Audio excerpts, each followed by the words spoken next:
Ask Hal. Did the Reds do enough in the offseason to make the playoffs? Question Considering the widespread legalization of sports gambling, does this pose a threat to the integrity of baseball? Dave. Miamisburg, Centerville, Beaver Creek. Absolutely, which is why the Shohei Ohtani mess is a crisis.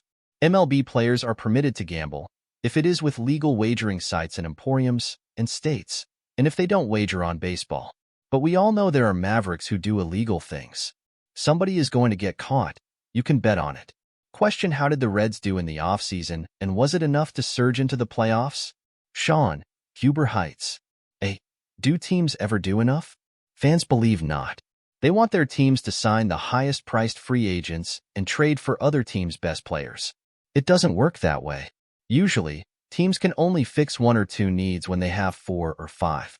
The Reds could have used a top-notch starting pitcher, although we'll wait to see how Frankie Montas pans out. And they could have acquired a power-hitting right-handed outfielder, like Adam Duvall. No, I don't believe they did enough. But on the bright side, the National League Central is weaker than iced tea. Several articles have been written about the Cincinnati Reds practicing their bunting, but I did not see one laid down in an exhibition game, so what gives? Don, Westerville. The Reds have a special small infield near their spring training clubhouse for bunting practice, and I've seen them practice it every day. Practice makes perfect, but that perfection is useless if it's not used in games. We live in the age of analytics, and analytics say, don't bunt for hits. So, why practice them? Is conditioning the reason the Reds have so many injuries? David, Springfield. That's the big head-scratcher. Reds fans believe it is all Reds, but it isn't. Check every team's injured list, and they are filled up like my wife's grocery list. Why? It isn't conditioning with the Reds. Conditioning and working on it throughout the season is a priority. Most injuries are the result of physical activity, diving for balls, trying to beat out his and throws. Most players no longer miss games due to headaches or stomach cramps. Wally Pipp made certain of that. If it is discovered that Shohei Ohtani gambled on baseball and is banned, are the Los Angeles Dodgers still obligated to the terms of his contract? Ryan/Elvis, Inglewood. That's $700 plus million that would come off LA's books. It would deem the contract null and void. The Dodgers, though, want the player and the contract. This stuff is not rare. Maverick Carter, business manager to LeBron James, admitted last year that he bet on NBA games. Fortunately, an investigation exonerated James of playing any part in it. MLB and the baseball world are holding breaths and crossing fingers that Ohtani is as clean as Snow White. What is the latest with Jose Rijo, and does he mentor any Reds pitchers? J. Inglewood. When I broke a hip a couple of years ago, when I was recuperating at home, Rijo showed up at my front door, bearing cigars, t-shirts, and hats.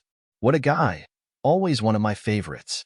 Unfortunately, the Reds are not using him, even though he was one of the best pitchers to pass through Cincinnati. He does do a lot of autograph sessions in Southwest Ohio, but young Latinos in the Reds system could absorb a lot of positivity from Jose Rijo Abreu, his real name. If you could write the life story of one MLB player, who would it be? Joe Kettering. All the obvious ones, nearly all the Hall of Famers and superstars, have had their lives chronicled by some illustrious authors. There has not been one done about Slash by Barry Larkin. Late in his career, he told me he'd like me to write his book. Then he decided he didn't want one done. Maybe, hopefully, he'll change his mind. I need cigar money. Do MLB players get paid for spring training and spring training games? Marilyn, Sugar Creek, TWP. Spring training and exhibition games are all part of their contract, so the poor guys get no extra pay. Each player residing in the team's headquarters hotel gets $369.50 a day. If they live off campus, they get an additional $65.50 a day. And each player gets $104.50 a day in meal money. Notice that every stipend ends in 50 cents? What's that about? Have you read the newest book on Pete Rose, Charlie Hustle? And if so, what did you think? Michelle, Floyds Knops, in. There are enough books on Pete Rose to fill the Floyd's Knobs library, if there is one. Charlie Hustle just came out this week, but author Keith O'Brien sent me an advance copy and I devoured it. Without hesitation, this is the best book on Rose, the definitive work that provides the good, the bad, and the ugly. O'Brien thoroughly researched it and did a long list of interviews. The index is 22 pages, and the notes/bibliography is 85 pages. It is a book one can't put down, and it reminds of something Rose once said about his autobiography. I wrote a book before I ever read one.